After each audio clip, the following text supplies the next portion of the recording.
Hello everybody. Welcome back to another video. Today we're going to talk about Mr. Widemouth. During my childhood, my family was like a drop of water in a vast river, never remaining in one location for long.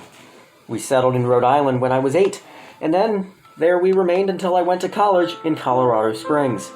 Most of my memories are rooted in Rhode Island, but there are fragments in the attic of my brain which belong to the various homes we had lived in when I was much younger. Most of these memories are unclear and pointless, chasing after another boy in the backyard of a house in North Carolina, trying to build a raft to float on the creek behind the apartment we rented in Pennsylvania, and so on. But there is one set of memories which remains as clear as glass, as though they were just made yesterday. I often wonder whether these memories are simply lucid dreams produced by the long sickness I experienced that spring, but in my heart, I know they're real. We were living in a house just outside the bustling metropolis of New Vineyard, Maine. Population 643. It was a large structure, especially for a family of 3. There were a number of rooms that I didn't see in the 5 months we resided there. In some ways, it was a waste of space, but it was the only house on the market at the time, at least within an hour's commute to my father's place of work. The day after my 5th birthday, attended by my parents alone, I came down with a fever. The doctor said I had mononucleosis, which meant no rough play and more fever for at least another 3 weeks. It was horrible. It was a horrible timing to be bedridden. We were in the process of packing our things to move to Pennsylvania, and most of my things were already packed away in boxes, leaving my room barren. My mother brought me ginger ale and books several times a day, and these served the function of being my primary form of entertainment for the next few weeks. Boredom always loomed just around the corner, waiting to rear its ugly head and compound my misery. I didn't exactly recall how I met Mr. Widemouth. I think it was about a week after I was diagnosed with mono. My first memory of the small creature was asking him if he had a name. He told me to call him Mr. Widemouth. Because his mouth was large. In fact, everything about him was large in comparison to his body. His head, his eyes, his crooked ears, but his mouth was by far the largest. "You look kind of like a Furby," I said as he flipped through one of my books. Mr. Widemouth stopped and gave me a puzzled look. "Furby? What's a Furby?" he asked. I shrugged. You know, the toy, the little robot with the big ears. You can pet and feed them, almost like a real pet. "Oh," Mr. Widemouth resumed his activity. "You don't need one of those. They aren't the same as having a real friend." I remember Mr. Widemouth disappearing every time my mother stopped by to check in on me. "I lay under your bed," he later explained. "I don't want your parents to see me because I'm afraid they won't let us play anymore." We didn't do much during those first few days. Mr. Widemouth just looked at my books, fascinated by the stories and pictures they contained. The 3rd or 4th morning after I met him, he greeted me with a large smile on his face. "I have a new game we can play," he said. "We have to wait until after your mother comes to check on you, because she can't see us play it. It's a secret game." After my mother delivered more books and soda at the usual time, Mr. Widemouth slipped out from under the bed and tugged my head. Oh, God, this is itchy. "We have to go to the room at the end of this hallway," he said. I objected at first, as my parents had forbidden me to leave my bed without their permission, but Mr. Widemouth persisted until I gave in. The room in question had no furniture or wallpaper. Its only distinguishing feature was a window opposite the doorway. Mr. Widemouth departed across the room and gave the window a firm push, flinging it open. He then beckoned me to look out at the ground below. We were on the 2nd story of the house, but it was on a hill, and from this angle the drop was farther than 2 stories due to the incline. "I like to play pretend up here," Mr. Widemouth explained. "I pretend that there is a big, soft trampoline below this window, and I jump. If you pretend hard enough, you bounce back up like a feather. I want you to try." I was a 5-year-old with a fever, so only a hint of skepticism darted through my thoughts as I looked down and considered the possibility. "It's a long jump," I said. "But that's all the part of the fun. It wouldn't be fun if there was only a short drop. If it were that way, you may as well just bounce on a real trampoline.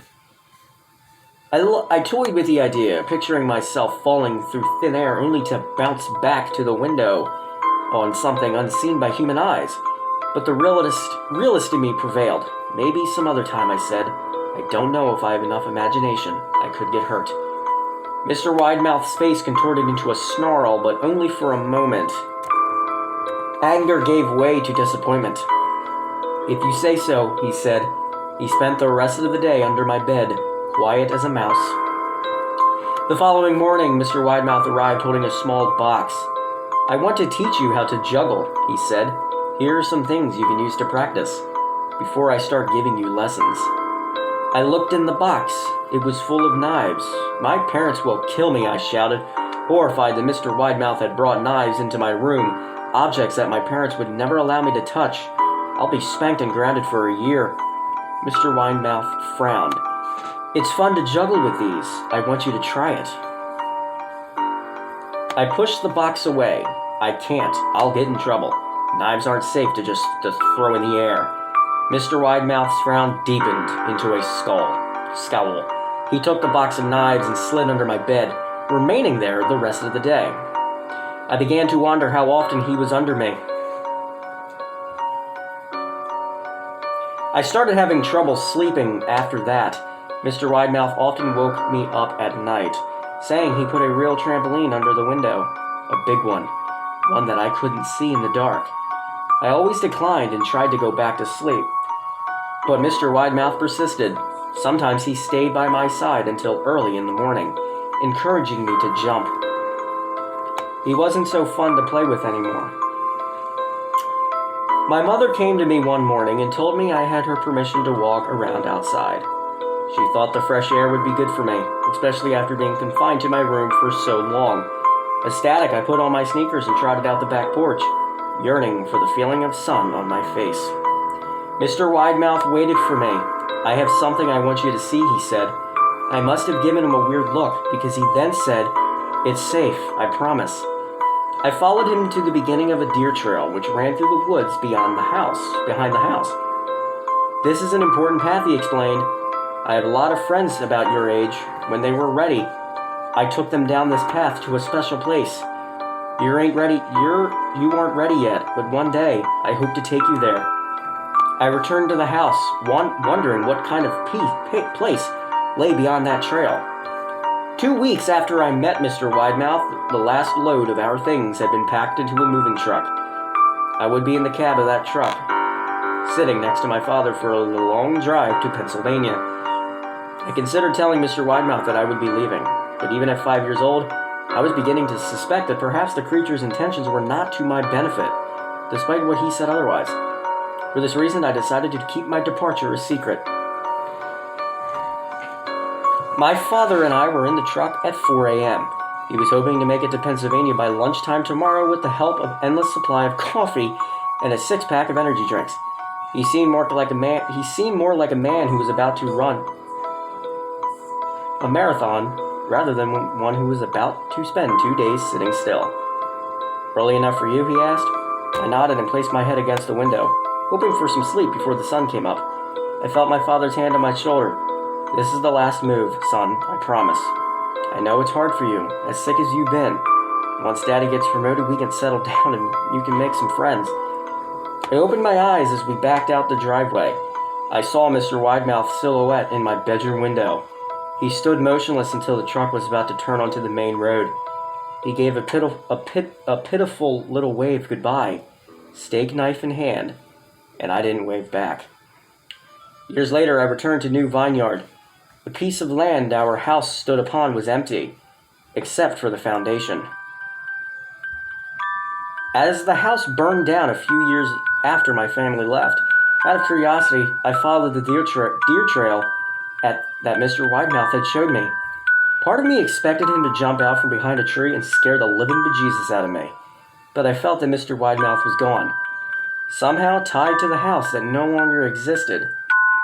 The trail ended at the New Vineyard Memorial Cemetery. I noticed that many of the tombstones belonged to children. sleep tight after hearing this one. Credit to this story goes to Perfect Circle 35. It's an amazing story. Go check it out. It is on creepypasta.com.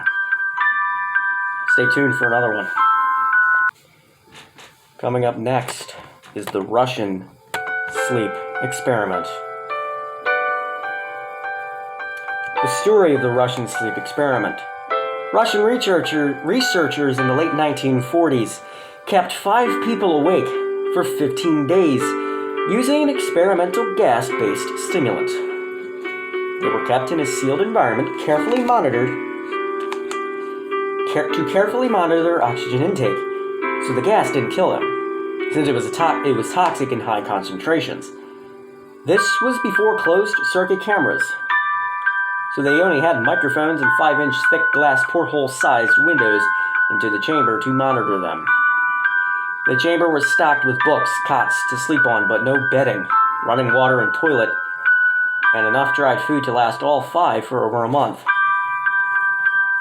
The test subjects were political prisoners deemed enemies of the state during World War II. Everything was fine for the first 5 days, the subjects hardly complained, having been promised falsely that they would be freed if they submitted to the test and did not sleep for 30 days. Their conversations and activities were monitored, and it was noted that they continued to talk about increasingly traumatic incidents in their past, about the general tone of their conversations took on a darker aspect after the 4th day mark. After 5 days, they started to complain about the circumstances and events that led them to when they were and started to demonstrate severe pneumonia. They stopped talking to each other and began alternately whispering to the microphones and one-way mirrored portholes. Oddly, they all seemed to think they could win the trust of the experimenters by turning over their comrades, the other subjects in captivity, with them. At first, the researchers suspected this was an effect of the gas itself. After 9 days, the first of them started screaming. He ran the length of the chamber, repeatedly yelling at the top of his lungs for 3 hours straight. He continued attempting to scream, but was only able to produce occasional squeaks. The researchers postulated that he had physically torn his vocal cords. The most surprising thing about this behavior is how the other captives reacted to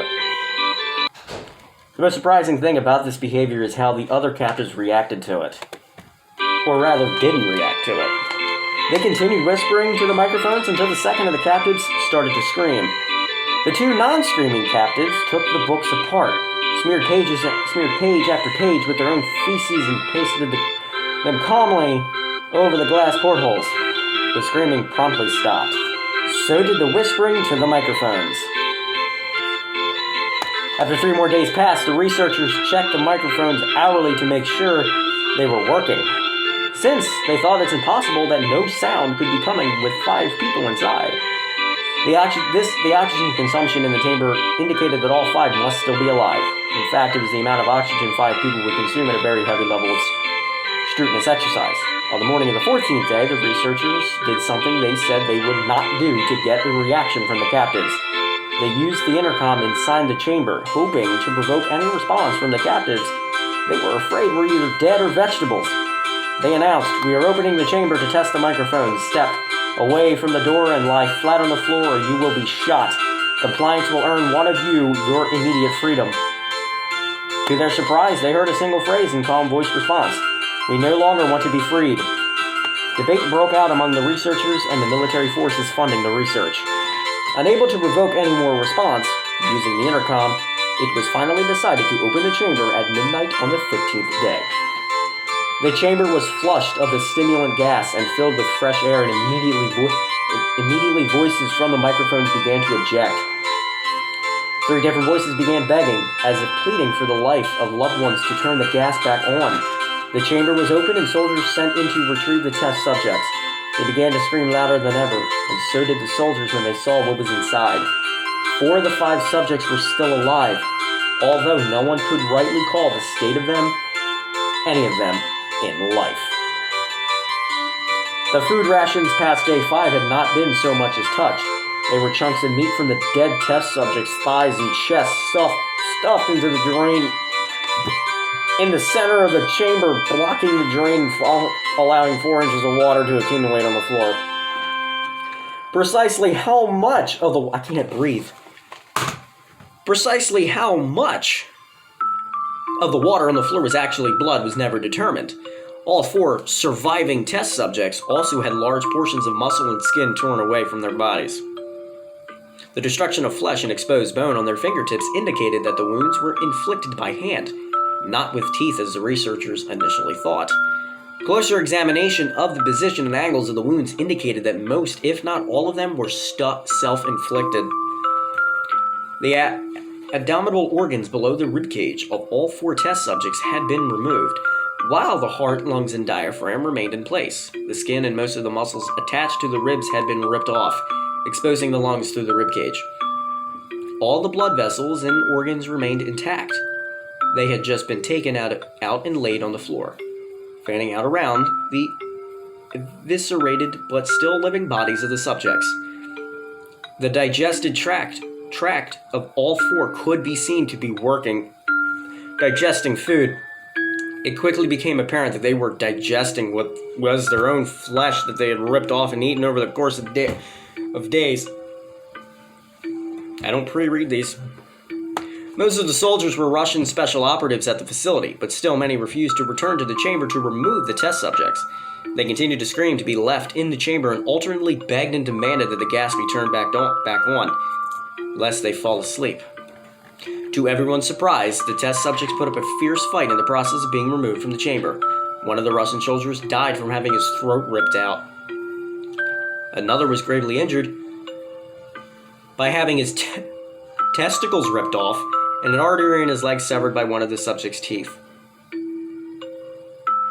God, how powerful are these people? Another 5 of the soldiers lost their lives if you count ones that committed suicide in the weeks following the incident. In the struggle of one of the 4 living subjects has his spleen ruptured and he bled out almost immediately. The medical researchers attempted to sedate him, but this proved impossible. He was injected with more than 10 times the human dose of morphine derivative and still fought like a cornered animal, breaking the ribs and arms of one doctor. When the heart was seen to beat for a full 2 minutes after he had bled out to the point there was more air in his vascular system than blood. Even after it stopped, he continued to scream and flail for another 3 minutes, struggling to attack anyone in reach and just repeating the word more over and over, weaker and weaker, until he finally fell silent. The surviving 3 test subjects were heavily restrained and moved to a medical facility. The 2 with intact vocal cords continuously begging for the gas, demanding to be kept awake. The most injured of the 3 was taken to the only surgical operating room that the facility had.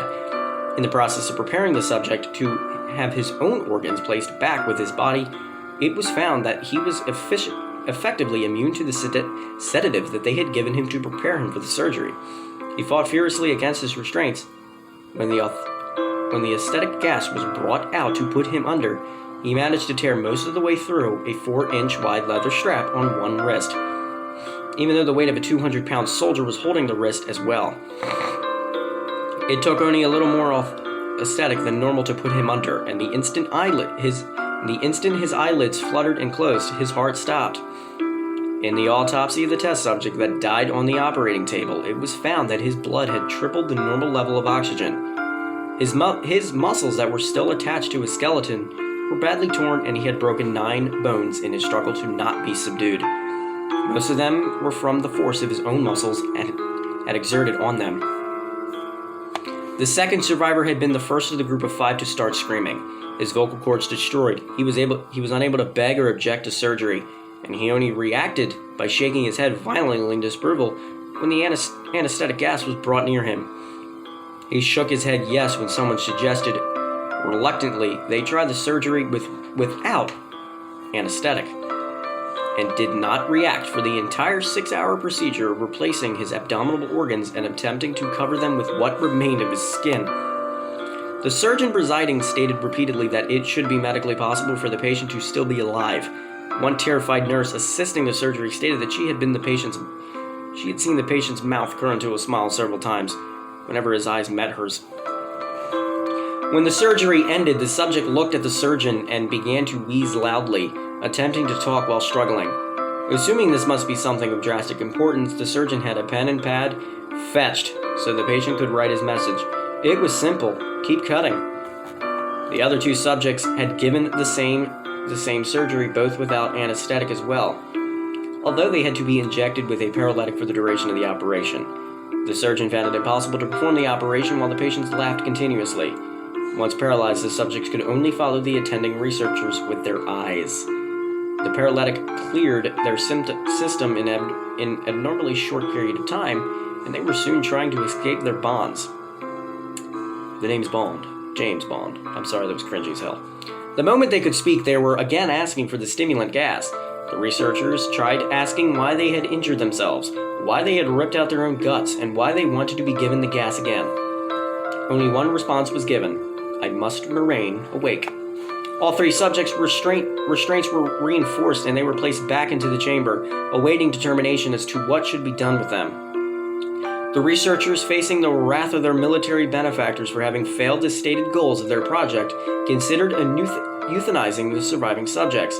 The commanding officer, a former KGB agent, instead saw potential and wanted to see what would happen if they were put back on the gas. The researchers strongly objected, but were overruled. In preparation for being sealed in the chamber again, the subjects were connected to an EEG monitor and had their restraints padded for long-term confinement. To everyone's surprise, all three stopped struggling the moment it was let slip that they were going back on the gas. It was obvious that at this point, all three were putting up a great struggle to stay awake. One of the subjects that could speak was humming loudly and continuously. The mute subject was straining his legs against the leather bonds with all his might. First left, then right, then left again for something to focus on. The remaining subject was holding his head off his pillow and blinking rapidly. Having been the first to be wired for EEG, most of the researchers were monitoring his brainwaves in surprise. They were normal most of the times, but sometimes flatlined inexplicably. It looked as if he were repeatedly suffering from brain death, before returning to normal. As they focused on paper scrolling out of the brainwave monitor, only one nurse saw his eyes slip shut at the same moment his head hit the pillow. His brainwaves immediately changed to that of deep sleep. He then flattened for the last time as his heart simultaneously stopped. The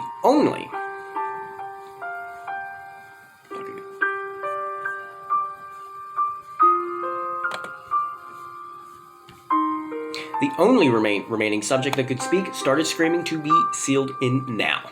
His brainwaves showed the same flat lines as one who had just died from falling asleep. The commander gave the order to seal the chamber with both subjects inside, as well as three researchers. One of the named three immediately drew his gun and shot the commander point blank between the eyes, then turned the gun on the mute subject and blew his brains out as well. He pointed the gun at the remaining subject, still restrained to a bed as the remaining members of the medical and research team fled the room. I won't be locked in here with these things. Not with you. He screamed at the man strapped to the table. What are you? He demanded. I must know. The subject smiled. Have you forgotten so easily? The subject asked. We are you. We are the madness that lurks within you all, begging to be free at every moment in your deepest animal mind. We are what you hide from in your beds every night. We are what you sedate into silence and paralysis when you go to the nocturnal haven where we cannot tread. The researcher paused, then aimed at the subject's head and fired. The EEG flatlined as the subject weakly choked out, so nearly free. Thank you, everyone, for watching. If you did enjoy, hit that like button down below. Subscribe to the channel. This creepypasta was written by... doesn't say. But whoever wrote it, you freaked me out.